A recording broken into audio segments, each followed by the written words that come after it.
Welcome back, Binge-Watchers fans. It's your boy, Johnny Spoiler. I'm here with my crew to announce our plans for this summer. That's right, it's the 5th annual horror movie festival Summer Slash, or Summer Slash 5. Let me tell you, we got some spine-chilling, bone-crunching, blood-curdling horror movies in store for you guys. From rediscovered classics like Girls' Night Out and Bloody Moon, to a sunken double feature lineup with The Deep House and Underwater. We're going to review, discover, and recommend the best of the best in horror. And of course, we'll be spoiling the crap out of them too. But hey, that's what makes it fun, right? So get ready to scream, jump, and even puke a little.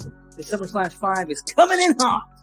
And remember, folks, it's only a podcast. Just keep telling yourself that. It's only a podcast. It's only a podcast. Hey, it's only a podcast.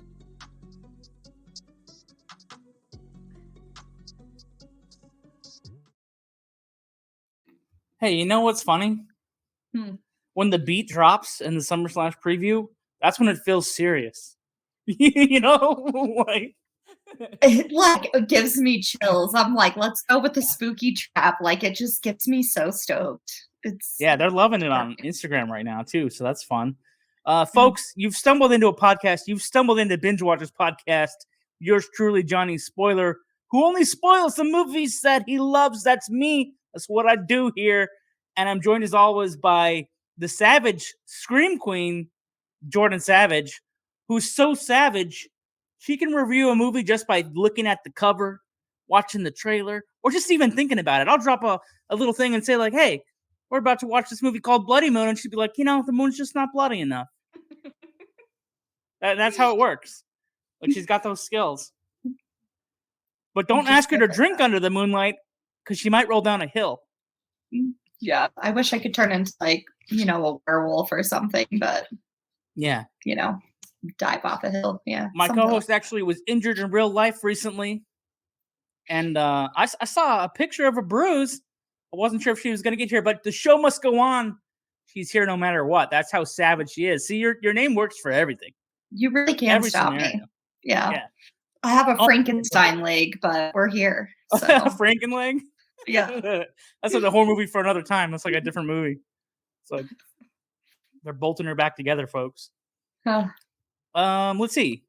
Scary movie headlines in place of home videos. Let's see. There's this, I think it's 80s. Kind of popular B movie, Ghoulies. Basically, a wizard summons these little tiny demons from hell to do his bidding at a dinner party that he has at his mansion.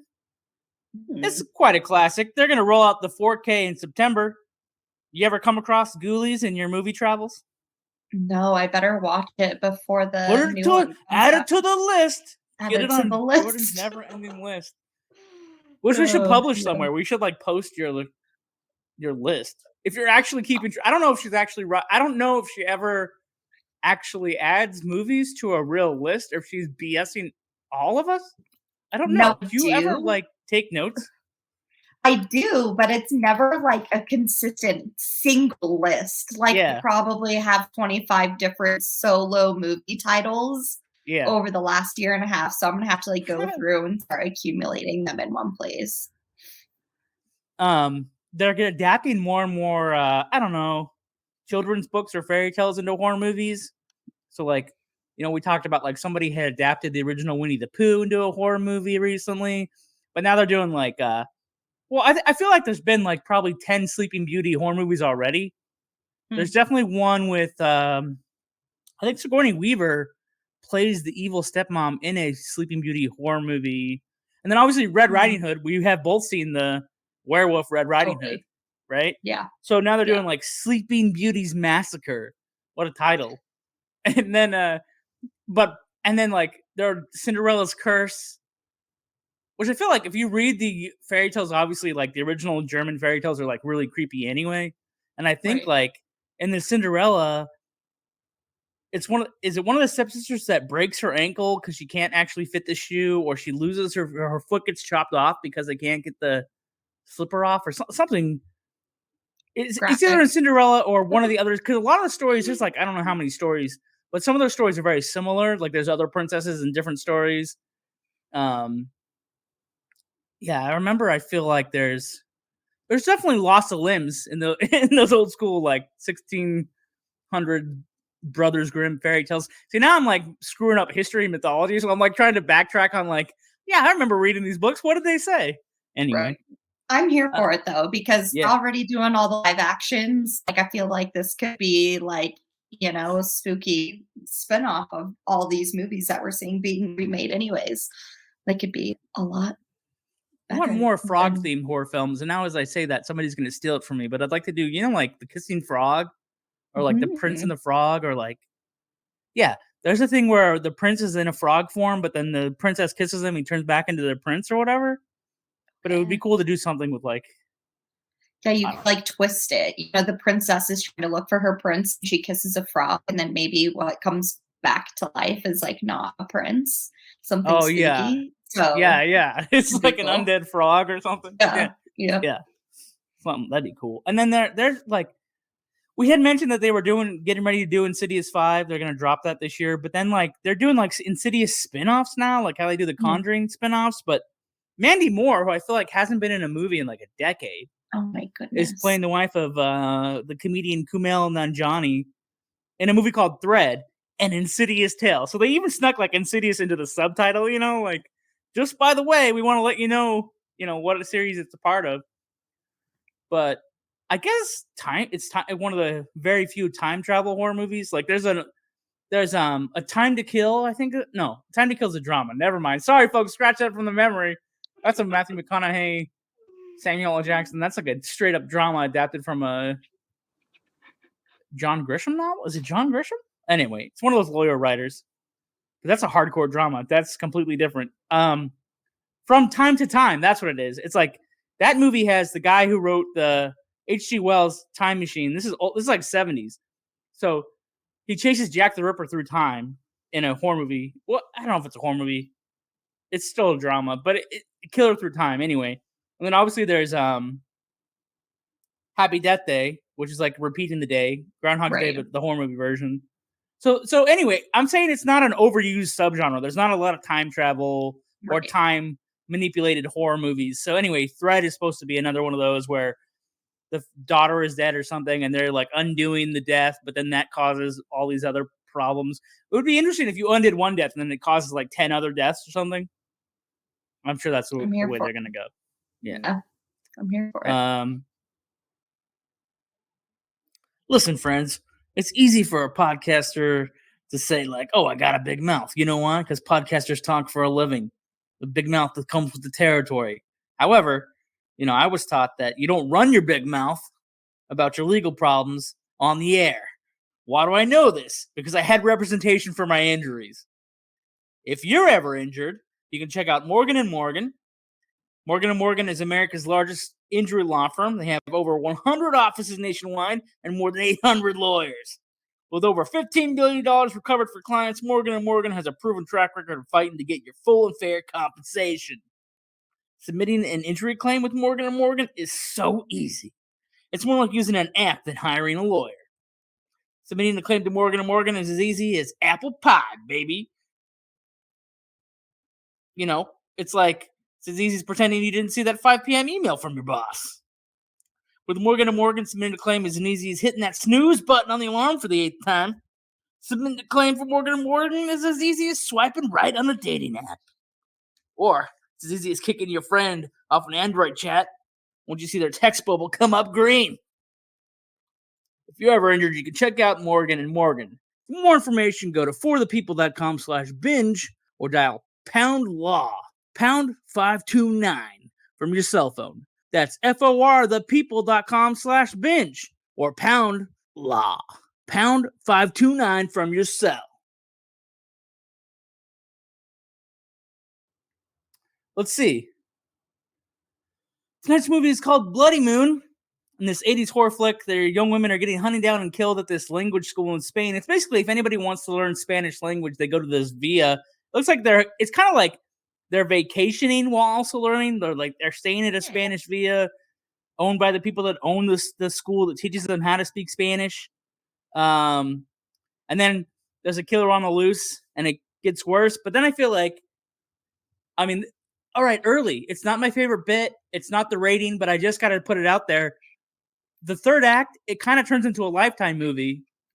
It's like pre-Lifetime, but a Lifetime movie. So it goes from Can you give me a definition of what like a Lifetime movie is to you? Like, oh, okay, put me on the spot. And I want to know. She's like, don't put my Lifetime movies in a box, okay? Don't put them. She's like, don't disrespect the Lifetime movie of the week.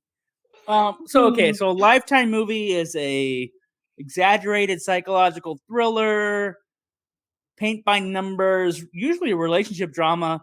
The husband's cheated on the girlfriend kills him, or there's like, it's usually like betrayal, double crosses, triple crosses, money's involved, or like getting rid of a spouse is involved. That, I mean, is there any better definition of a Lifetime movie? It's usually like it's like a true crime relationship homicide romance. It's like the definition of a.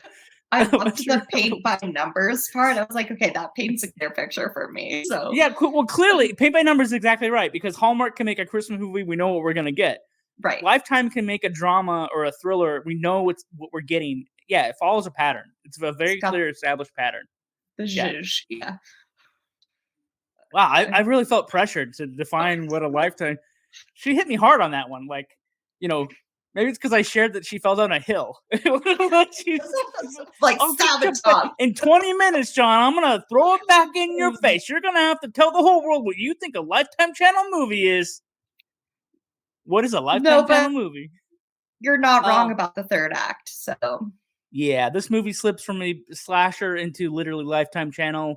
I was thinking, like, why doesn't Lifetime just adapt the whole series? Or, like, I mean, good. I mean, look, it sets the stage, like a Spanish vacation. You're trying to learn a new language. Your boyfriend's a killer. you know what I mean? Like, who knows? While you're trying to steal your aunt's money. I mean, how is it not a Lifetime movie? Your boyfriend's a killer. You're teasing your brother who's in love with you, and you want your aunt's money. That's Jordan. Come on! I turned the TV on. Lifetime, 8:00. You got the sex symbol Antonio, who's having fun with all the ladies. It's got everything you need for a Lifetime movie. So, I mean, it has a spoiler alert. It has a pretty good misdirection. You think the scarred half brother or whatever, is going to be killing everybody the whole time, and it's not him, folks. There's a bunch of Lifetime movie layers here. Lots of layers. So many layers. Many layers.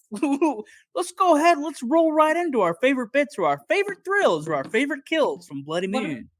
How about the savage stats, my friend? Oh, did I skip over the stats? I got lost.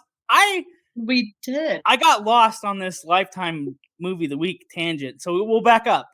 You're right. Tonight's movie includes savage stats delivered by none other than Jordan Savage herself, who wants to make it perfectly clear that her Lifetime movies are sacred and leave them alone. And don't tread on me. John may or may not have written them for me, but wow, I'm just telling off she myself. Threw out the mayor. Sorry, y'all. Oh, damn. That fucking guy. I wonder if he's still waiting for the world to change. The rest of us are trying to make it change, John Mayer. Yes, right. Well, my name may or may not be related to Mayer in real life. Don't spoil it. Yep. Go ahead. How savage are the stats this week? I'm gonna take a drink of water, and you can tell everybody about tonight's movie. Let me hit him with it. So Jesus Franco, aka Jess Franco, went by a lot of pseudonyms. Was one of the masters of a subgenre of exploitation horror, also as known as erotic horror. Bloody Moon was a work for hire job for him and not the most popular among his fans and critics. He's also known for Succubus, two of Franco's best films, which is also Vampiros Lesbos and She Killed Ecstasy, both out of 1971. I got to put those on the list for sure. Yeah. And they've recently been restored by Severin Films. He was once picked to be Orson Welles' assistant director because Orson liked his pulpy style, which I have some questions about later. But that's kind of some of the savage stats that I have for you. Wait, you have questions about that fact? Pulpy style. No, specifically about like kind of how that plays into the movie. And okay. Pulpy in this case just means exploitation filmmaking. That's all. Like that's all that means. Erotic filmmaking. Well, what's exploitive filmmaking? So yeah. So, I mean, just using this movie as an example. I mean, there's a child death, which is pretty hardcore. I think every female cast member has to take their clothes off in this movie, with the exception of the aunt, who gets spoiler alert, gets burned to death in her bed. I don't think she's the only. She might be the only female cast member that isn't naked. Generally, exploitive stuff is sexual. What else is exploitive? The violence. Yeah, the violence is usually grotesque or over the top. However, this movie delivers, like, the poster for the movie is the sawmill death, and everybody talks about this movie for the one death in this movie, and it doesn't deliver. Like, not the way I thought. Right. Now we're slipping into, let's do some FBI profiling of the host of this podcast. Okay, when I like to see people chopped up by a saw, I want it to go vertically up their body and split them horizontally. This thing just chops you off at the neck, and no one is gratified. It's like, you know what? I completely agree. I thought it was gonna go like from like groin to sternum, like from groin to perpendicular, the top of their cranium. Yeah, parallel. This just goes from like shoulder to shoulder. Yep. Yeah, and I was a little disappointed. But I thought it was kind of a pretty cool kill. And then because Inga. You ever hear this old show called Lassie, where there was like a boy named Timmy, and he had to run in, and him and his dog would save people, and if he got in trouble, the dog would save him. Yeah. The reason it didn't work out for Timmy in this movie was because he tried to throw the switch and save the girl from getting her head chopped off, but he didn't have a dog to help him out because he could barely lift the lever to stop the mechanism in the saw. And then the killer comes by, throws the saw back, and then the kid's like, I'm out of here. And then he runs the kid over. So it's kind of like Giuseppe. I guess that would be the Spanish version. No, that would be the Italian. Here, okay, it's weird. It's a Spanish movie, but it feels very Italian. Am I wrong? It feels like an Italian horror movie, but it's a Spanish horror movie. But they use the same kind of.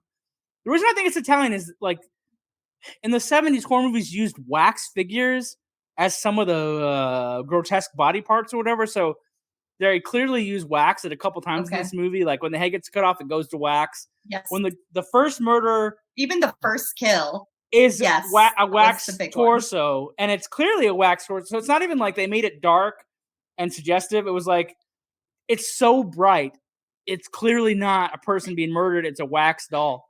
And it's like all shardy and waxy. There was a point to my tangent. I was screwing up geography of who made the movie, but the little boy who's like 8 or 9, he seems okay, but this breaks a cardinal rule that I have with horror movies. Like I love horror as a genre, but I don't write dead animals and I don't write dead kids. Like, so when a horror movie does that, it's like I have a kind of a problem with it. So if I actually had known about the child death before we watched, again, let me go back to the disclaimer for Summer Slash. We haven't viewed these movies ahead of tonight.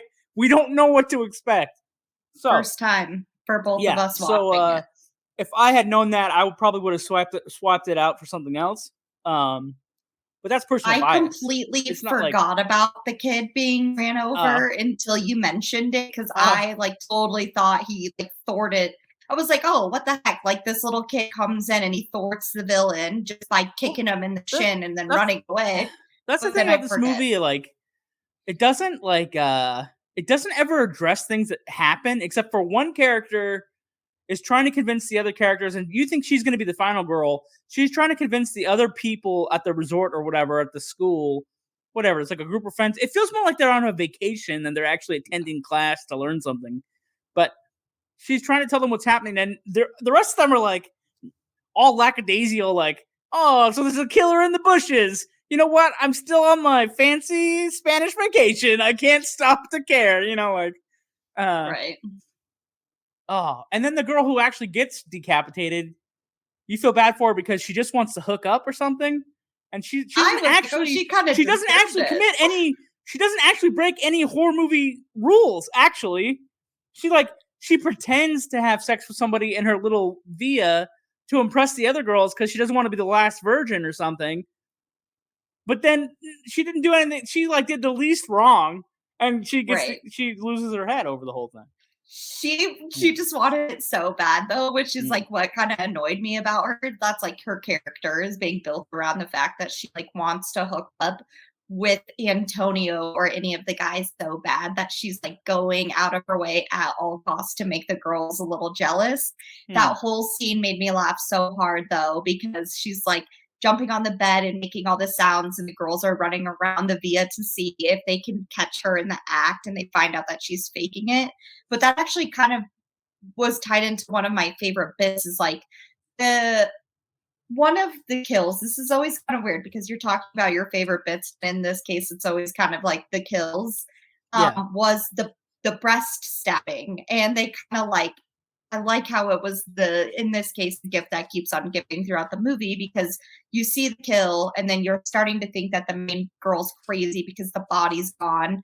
And it comes back later after Inga's like jumping around on her bed and she goes into her closet to like rip sheets as if a guy's like ripping her clothes off of her body, or she's like ripping some sort of fabric.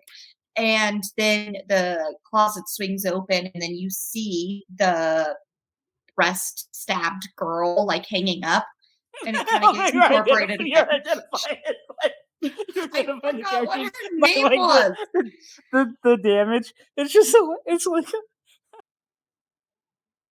Listen, friends, it's easy for a podcaster to say like, "Oh, I got a big mouth." You know why? Because podcasters talk for a living. The big mouth that comes with the territory. However, I was taught that you don't run your big mouth about your legal problems on the air. Why do I know this? Because I had representation for my injuries.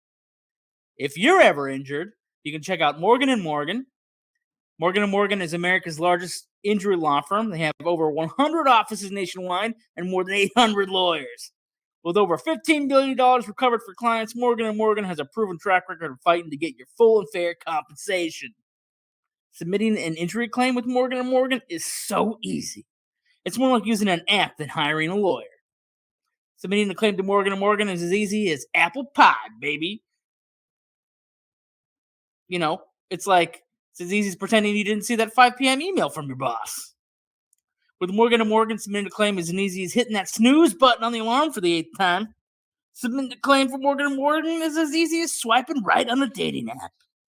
Or it's as easy as kicking your friend off an Android chat once you see their text bubble come up green. If you're ever injured, you can check out Morgan & Morgan. For more information, go to forthepeople.com/binge or dial #LAW, #529 from your cell phone. That's forthepeople.com/binge or #LAW, #529 from your cell.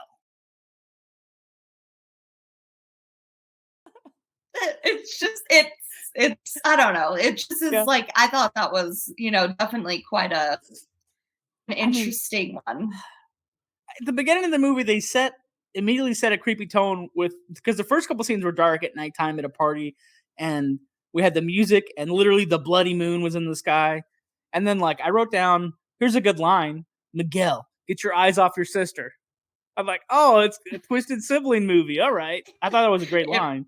Really? Did you catch the camera mistake though? In the beginning, similar to this movie called Halloween, folks, you're seeing through the killer's eyes and he's wearing a mask, so that there's a little silhouette around the camera. And then but at one point the mask is still on the camera, but it's actually looking at the killer before he goes into a house with one of the girls. You know what I mean? No, but they still had the mask lens on. I was like, wait a minute, so the killer's looking at himself going into a room with the mask lens. It kind of takes you out of the movie for a moment, but it's complete mistake. Obviously, it was supposed to switch the lens, if you will, probably at that point. But is also the mute landscaper a killer too? Are they all killers? I'm just confused because because the mute handyman had one of the tools the killer used, right? So you're right. So at one point you're like, everybody's in on it. Everybody's killing everyone. Miguel's a killer, or I guess he's a killer because he committed the first rape and then killed the first girl. And then obviously, but then it's kind of semi-redeemed because he's looking after the other girls. Because I mean, he's still ogling them, and his sister is still trying to manipulate him into doing more murders. But he totally wants to bang his sister. It's horrible. Yeah. It's disgusting. But you think he's the killer the whole time, and then you find out that it's Alvarez who's. And here's really where been the lifetime plot comes in. The main teacher at the school, or like the manager of the school, is hooking up with the sister. The aunt doesn't like the sister and is going to give the inheritance to the crippled brother who has the hots for the sister. Though. And then they almost kill him because the girl that was trying to warn everybody, he protects her at one point, but then he is starting to lose it again and thinks she's the sister, tries to put the moves on her, and then he gets stabbed with I have no idea what it was. Metal rod? Who knows? Yeah. But she was combing her hair with it. Yeah. So, but it doesn't fully kill him. So he gets to come back and take out the sister, and the sister decides to kill the teacher of the school. So that's what I'm saying. This is where it gets she kills her boyfriend because she doesn't want to share the inheritance, and he's the only one alive who knows. And then the brother still has enough life in him to kill the sister. And then was the house burning too, or no? I feel like the house was also, or the police were showing up finally. They were showing up, and the sex god Antonio saves the day and whisks the main girl away right off her feet. So I completely missed that because I at that point was grinding my teeth about Lifetime movies. Yeah, I wasn't even paying attention Angela. Anymore. He's running towards her, and she collapses in his arms. Wow. So, there's a lot. You know what? We haven't had a negative rating in a very long time. In such a long time. This is a real treat, folks. Because I'm going dark with my rating. Okay? This hasn't happened in 6 months. Maybe right? I think I've been on a joyride lately. Have I criticized a movie that hard? I don't know. Maybe some of the staff picks, but I don't think I've really annihilated a movie lately. True. No, you've been pretty much binge now on a lot of the stuff that we've been watching. If I had seen this before Vampire Lesbos or Succubus, I'd have tuned out on Jess Franco. I'd have been done. Yeah. Or his true given name, I think, is Jesus Franco. Jesus. However, I would have been done with you, Jess. I would have been done with your movies, dude. Would you feel like you'd be on the same side as fans and critics as this is not the most popular? I mean, that sounds like that's like I said, if I hadn't stumbled across other stuff or just knowing him by reputation, if I had picked this movie up and not had been told that you're supposed to respect this guy for his work that he's done and how everybody else commends him, I'd have been what a waste of my time. You know what I mean? This is going to be hard, folks. This is going to be a deep bad rating. I read that he did over 193 films, and so obviously did lots of volume. So sounds maybe quality wasn't always maybe on the forefront of his brain and more just quantity, because that seems a lot. So yeah, he's a prolific filmmaker, so he's just load the camera and let's go. However, he doesn't even like this movie, what does that say? Yeah, this is true. Well, it was reported that he doesn't like this movie. Can't ask the guy, but that's what's written down anyway if you go online. Go ahead, Jordan. You can toss out your binge later. It was a binge later for me. It's Scream now. Scream later. I'm Scream sorry. Never. It used to be binge now, binge later, binge never, but we're totally into Summer Slash mode. Summer Slash. Yeah. My B. Yes, it is a Scream later for me. I would say after the first 30 minutes, I was finally getting into it. Lots of twists and turns, and it's really rather layered. But the movie makes you take a lunch break. You're I'm kind of hungry. I'm gonna stop right here and come back. This, Totally. Yeah. Yeah. Nailed it.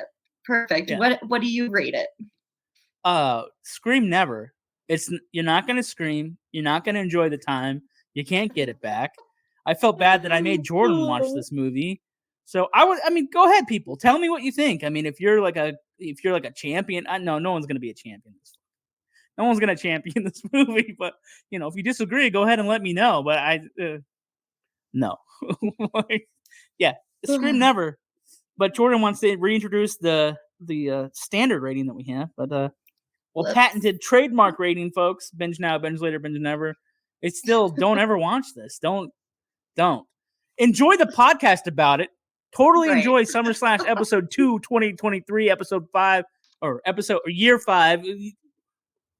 Just enjoy this thing we made for you about it, but don't connect the dots and watch the actual movie. Take our word for it. Yeah, take the words. We actually have some fan service this week. Dorothy said on the YouTubes that she was getting goosebumps about when we mentioned, we dropped the news that Linda Blair was coming back for the new Exorcist. And I'm probably going to butcher this name. Sorry. It's either Laura Lynn or Lair Lynn. Also said she can't wait to see her back on the big screen. So people are excited for this new Exorcist. And I'm glad they're telling us about it, because sometimes you record and it goes out into the void. You don't know. You just don't know. It's always good to hear Thanks, some feedback. Dorothy. Thanks, Laura Lynn, for popping on there and giving us some comments, because we like the reviews. So we like the comments. We like the chatter. I guess not strong enough to make Jordan break into song about reviews. What do we like to do? Review. I want to see a video submission from someone. Oh, yeah. We're still looking for some vids. Looking for some videos. Tell us what your favorite scary movie is. Win some prizes. That's still going on for a couple more weeks. Or I'm just going to give all the movies to Jordan, who can't watch them because she doesn't have a Blu-ray player yet. Seriously. What? People don't like free stuff? So... people don't like putting themselves out there, because social media is just like a crusher. And I'm not I almost just said I'm not a nice guy, but I have a reputation for destroying their dreams if they say the wrong movie. Anyway, all right. Staff picks. If you watch something to recommend to the audience that isn't the movie of the week, let's get away from Bloody Moon, which didn't have enough moons. And it wasn't bloody enough either. I didn't watch anything. I'm just getting prepared for this week's stuff. So we're just knee deep in the drudgery here on Summer Slash. Just took it out of me. For anything else. Actually, you know what drops tomorrow? And I guess it's supposed to be Robert Englund Day. There is a new documentary about the guy that played Freddy Krueger. It's literally called Hollywood Dreams and Nightmares, the Robert Englund story. It drops on our new platform that we've been exploring, Screambox, which is kind of like a competitor to Shudder. However, I'm probably going to break Shudder's heart or hurt their feelings. Lately, Screambox has been killing it, and Shudder hasn't. So dip on over there. So it's got Robert Englund talking about his life. Then it's got like people from the world of horror, Tony Todd, Kane Hodder, Lance Henriksen, Eli Roth, Heather Langenkamp, who actually played the main hero in played Nancy in the original Nightmare and Nightmare 3, and then New Nightmare. She's been in 3 movies in the Nightmare series. And also he has a friendship with both Mark Hamill, who played, obviously Luke Skywalker. They're like roommates. I didn't know that. And then and I learned this from the show. And then William Catt. William Catt's like a kind of a funny actor, but also a blonde surfer type actor who was palling around with them. And he's in like a sitcom actually where he gets an alien super suit that turns him into like a superhero type dude. And The Greatest American Hero, that's what William Catt is really known for. But I just thought it was funny. I didn't realize these were all, Robert Englund's pals, because you just know him like as really like as Freddy. You know what I mean? Like nobody really considers like other movies he's in. Sounds awesome. Either dramas, comedies, or horror movies or TV shows that he was in. He has like a really long career. But it's valuable within the first 2 minutes. Like he tells you how he created Freddy, like the motivation for the character, and like where he was developing things to make the character seem real. And it involves jealousy over like the younger actors on the original Nightmare movie, but that's all I'll say because like the story's really good. And I wouldn't want to give away like the whole story. Otherwise, what's the motivation for watching the documentary, right? I want to watch it. Yeah. Right. Same, but other than that, like we're really just kind of like prepping for these murder movie shows. So yeah, we're like in the thick of it right now. And we have a big week. We have a giant freaking week coming up. And like this is where it gets like kind of like classic binge watchers. Like, you guys ever gonna do a series? You ever gonna attack more than one movie at a time? We have an aquatic horror triple feature A true binge-watching moment. Yeah, we're going to binge 3 wet nightmares, if you will. There's a new movie coming out. Yeah. How long have you been holding on to that one? Come on, man, all week, good. Right? I wrote that thing down before I sent you the notes. I was like, I got to sneak this in here to see if anybody notices. The Black Demon Shark movie, which is kind of like a Meg, but it's not. It's got Josh Lucas. You might remember him from Sweet Home Alabama, the romantic lead, co-lead.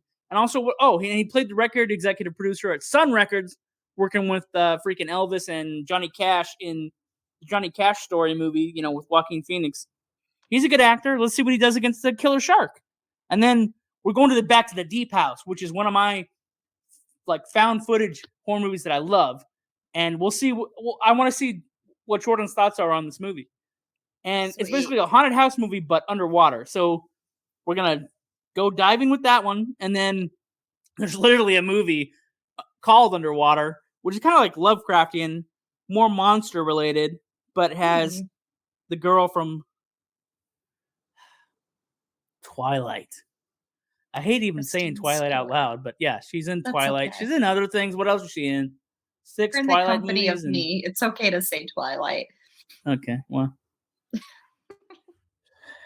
There's 2 movies we can't discuss on this show without having a diatribe, without going into a... It's almost like some things will happen and we have to add 10 or 20 minutes to the show because it's like force you to talk about it. You bring up The Hobbit, got to talk about The Hobbit. 1 hour we're doing dishes and talking about going fishing rather than showing us The Hobbit. Let's just sit there and talk about doing the dishes. And then Twilight. Somebody had pointed out to me a couple of years ago that it's the highest grossing vampire. Blah, shut up. Shut up. Vampires don't play baseball and sparkle on the moonlight. They don't sparkle, that's for sure. Yep. And if they sparkle, what kind of movie are you really watching? I'll leave it there. That should be the exploitation. The sex movie with sparkling vampires. That would be more appropriate for Twilight if it was straight up porno and not vampires with feelings. We like to play baseball with our vampire cousins. That's a werewolf, but he looks like a dog. What else is going on in those movies? They're in shop class a lot? Why are they in shop class so much? It's doing biology. Science experiments in a high school. Yeah. Oh, I'm sorry, biology 101. They're like 9th graders. I don't know. 10th graders. You've really ripped open something deep here. Actually, I know. It's my fault. She didn't do it. You brought it up. Hilarious. That's so it, folks. Funny. Tune in next week for some more horror movie related stuff. Yeah. It's going to be a big show. Triple feet. I'm ready. Dripping with enthusiasm. We'll do our best to stay awake for that episode. Come back.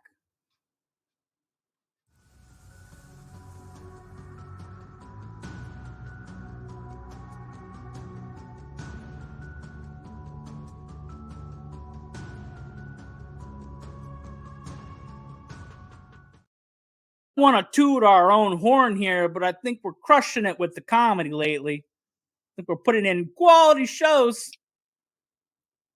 Yeah. I'm here for it. Okay. No, I'm here for it. Catchphrase. Monday nights, have a good time. That's your catchphrase now, folks. What did it used to be? For this episode. I don't know. I feel like I've evolved. Yeah. Kind of. She's like a professional podcaster now. How the hell did that happen? I don't know. I'm gonna watch 3 whole movies this week. It's wild. Yo, get ready. Get ready.